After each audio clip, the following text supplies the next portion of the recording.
कहती है कि पिछला ज़माना अच्छा था, लिहाजा वो ब्रेक लगाए रखते हैं, अननोइंगली ब्रेक लगाए रखते हैं हर तब्दीली के ऊपर।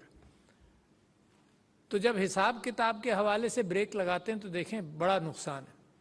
हिसाब किताब तो हमेशा से अकाउंटिंग हर अंदाज से यूरोप के अंदर भी बड़ी तरक्की की और डॉक्यूमेंट्स बनने लगे, और हिसाब हिस्टोरिक टाइम्स के अंदर तो हिसाब रखा ही गया, कितनी चीज़ किसको दी, कहाँ से क्या आई, चाहे दीवार पर निशान लगाए गए, जो कुछ भी किया, मगर हिसाब के बगैर काम नहीं हुआ। जब हज़रत यूसुफ ने वो प्रेडिक्शन किया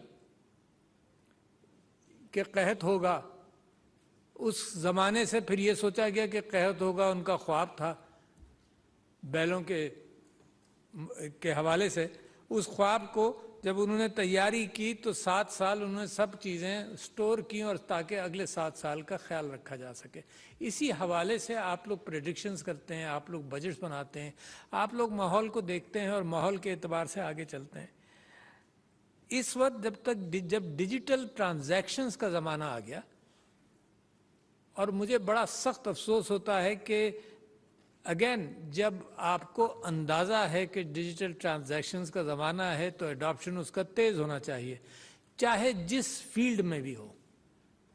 और अगर डिजिटल ट्रांजैक्शंस इतने बढ़ गए कि जब 2018 में सुप्रीम कोर्ट में मैं इलेक्ट्रॉनिक वोटिंग मशीन्स के हवाले से सुप्रीम कोर्ट के अंदर और ओवरसीज़ पाकिस्तानीज़ की वोटिंग के हवाले से सुप्रीम कोर्ट के अंदर वो मुकदमा मेरा जो 2008-9 से मैं इर्रेस्पेक्टिव ऑफ रिजीम मैं कोशिश कर रहा था कि लोगों को वोट का फ्री एंड फेयर हक मिल जाए।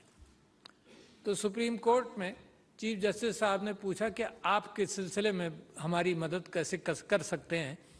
तो मैं एमएनए था, मैंने खड़े होकर उनसे ये कहा कि जी आपको अंदाज़ा है कि, और मैंने अपना टेलीफोन निकाला, कि आपको अंदाज़ा है कितना डिजिटल ट्रांजैक्शन होता है पैसे का रोज़ाना। तो मुझे एक जज साहब ने कहा कि मुमकिन है 30-40 बिलियन डॉलर्स हो। तो मैं कहा नहीं, उस ज़माने की बात कर रहा हूँ 2018 में the daily transactions happening on the digital platform 5 या 6 ट्रिलियन डॉलर्स है डेली, और उसके मुकाबले पर उनके लॉसेस या बेईमानी बहुत ही फ्रैक्शनल थी, यानी फ्रैक्शन अनमेंशनेबल फ्रैक्शनल्स। तो मैंने जजेस से ये कहा कि अगर स्टेटिस्टिकली आप देखें तो डिजिटल ट्रांजैक्शन में गड़बड़ होने का कम इम्कान है, मेरे और आपका स्टेटिस्टिकली ये ज़्यादा इम्कान है कि जब हम हवाई जहाज़ की सवारी पकड़ें तो कोई एक्सीडेंट हो जाए, उसका बहुत ज़्यादा इम्कान है statistically speaking, but that becomes big news. तो मैं समझता हूँ इसी तरह से जब कोई इनोवेटिव चीज़ कौमें नहीं पकड़ती, पीछे रह जाती हैं। इस मुल्क के अंदर ये तो खैर डिजिटल ट्रांजैक्शंस और ओवरसीज़ वोटिंग के हवाले से मैं ये कह रहा था कि लोग इसके ज़्यादा फिक्रमंद हैं कि पैसा नहीं गड़बड़ हो।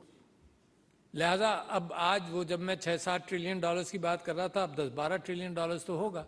The number of transactions in any country, in India probably are the number of transactions are greater, the volume and number China के ज़्यादा है जितने ट्रांजैक्शंस होते। इतना डिजिटल ट्रांजैक्शन हो गया कि चाइना में जो भिखारी है जो पैसे मांग रहा है सड़क पर खड़ा होकर, वो कहता ये है कि मुझे पैसे मत दो, अब ये QR कोड मैंने यहाँ रखा हुआ है, इसकी तस्वीर लेकर मुझे पैसे भेज दो।